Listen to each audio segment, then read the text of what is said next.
नमस्कार दोस्तों। हाल फिलहाल में आपने हैदराबाद की घटना के बारे में जरूर सुना होगा, जिसमें कि एक 400 एकड़ हरे भरे जंगल को काटकर वहां पे आईटी पार्क बनाने की बात चल रही है। उसको लेके हैदराबाद सेंट्रल यूनिवर्सिटी में छात्र प्रोटेस्ट भी कर रहे हैं, और जिसमें से कई छात्रों को प्रोटेस्ट करने के मामले में पकड़ के जेल में भी बंद किया जा चुका है, और वहां पे उनके ऊपर लाठीचार्ज जैसी घटनाओं की भी सूचना बाहर आ रही है।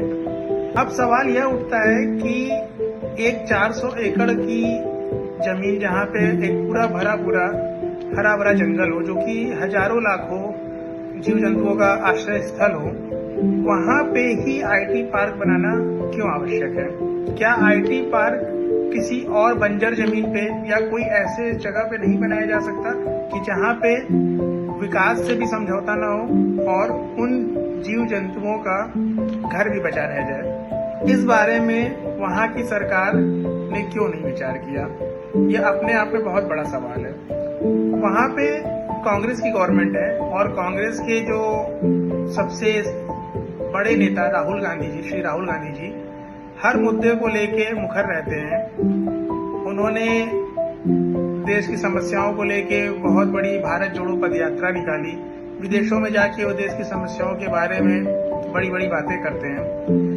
लेकिन यहाँ पे उनकी गवर्नमेंट ही एक ऐसी जमीन का पूरा सफाया करके उसका पूरा इको सिस्टम तितर बितर करने के लिए आमादा है, और उनके मुंह से एक उफ तक नहीं निकल रही। आपको क्या लगता है कि हैदराबाद में जिस जगह पे आईटी पार्क बनना प्रपोजल आया है, या जहाँ पे वो मतलब कि बनने की बात चल रही है, और जिसके लिए जंगलों को काटा जा रहा है, उसके अलावा पूरे उस क्षेत्र में कोई ऐसी जमीन जगह ही नहीं अवेलेबल है कि जहाँ पे इसको शिफ्ट किया जा सके? इसके पीछे सत्ता और पूंजीपतियों का बहुत बड़ा खेल है, और इसको रोकने के लिए जो छात्र वहां पे आंदोलन कर रहे हैं, उनकी आवाज को दबाया जा रहा है। अगर समय रहते इस कवायद को, सरकार की इस कवायद को, जिसको कि हम सरकारी आतंकवाद की भी संज्ञा दे सकते, नहीं रोका गया, तो कल को फिर हमें यह कहने का कोई अधिकार नहीं कि हमारे घरों में, हमारे गांवों में बाघ का अटैक हो रहा है, तेंदुआ घुसा जा रहा है, हमारे मवेशियों को या इंसानों के ऊपर भी जंगली जानवरों का हमला बढ़ता जा रहा है, क्योंकि आज की डेट में हम उनके घर को तबाह कर रहे हैं। तो कल को वो कहाँ जाएंगे? जाहिर सी बात है, शहरों की तरफ, गांवों की तरफ वो भी भोजन की तलाश में आएंगे, और फिर इससे इंसानों जानवरों का जो एक तरह से प्रतिद्वंदता है वो और बढ़ती जाएगी, जिससे कि आखिरी नुकसान तो जानवरों का ही होना है, क्योंकि उनके पास ना हमारी तरह टेक्नोलॉजी है, ना हथियार है, ना हमारी तरह वो बुद्धिजीवी है। ये तो उनके नुकसान की बात हुई, लेकिन उनसे भी बड़ा नुकसान इसमें हमारी मानव जाति का है। जो जंगल हैदराबाद का फेफड़ा कहा जाता था, वो एक तरीके से पूरे हैदराबाद में शुद्ध हवा के लिए एकदम एक सेंटर पॉइंट था, जहाँ से कि वहाँ पे हजारों लाखों बड़े बड़े पेड़ थे, जिनसे कि हमें शुद्ध ऑक्सीजन मिलती। उसको आज हम काट के अगर वहाँ पे आईटी पार्क बना भी देते हैं, तो कल को जब हैदराबाद में भी प्रदूषण का लेवल बढ़ेगा, तो दिल्ली की तरह हम लोग फिर वहाँ पे भी बातें करेंगे कि वहाँ पे कृत्रिम वर्षा की जाए, पानी का छिड़काव किया जाए, और डिवन लागू किया जाए, या फिर इस तरीके से हम लोग उसका टेम्परेरी इलाज ढूंढने की कोशिश करेंगे। कि सबसे जरूरी है, अगर आपको जीवित रहना है, तो विकास से ज्यादा आपको सांसों की जरूरत है।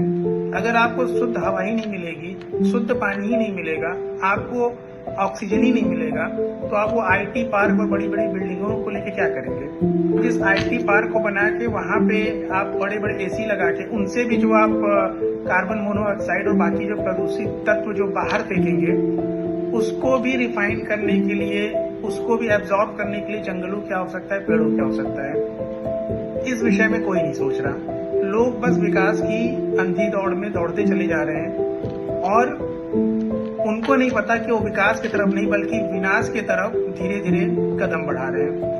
और अगर इस घटना को तत्काल प्रभाव से नहीं रोका गया, तो इससे और शहरों में, राज्यों में लोगों का मनोबल बढ़ेगा, जो इस प्रकार के लोग हैं जिनके लिए पैसा ही सब कुछ है, जिनके लिए जो सत्ता के नशे में चूर है, और जिनको लगता है कि वो कुछ भी कर सकते हैं, उनका मनोबल बढ़ेगा, और ऐसी और भी घटनाएं पूरे देश में देखने को मिलेगी।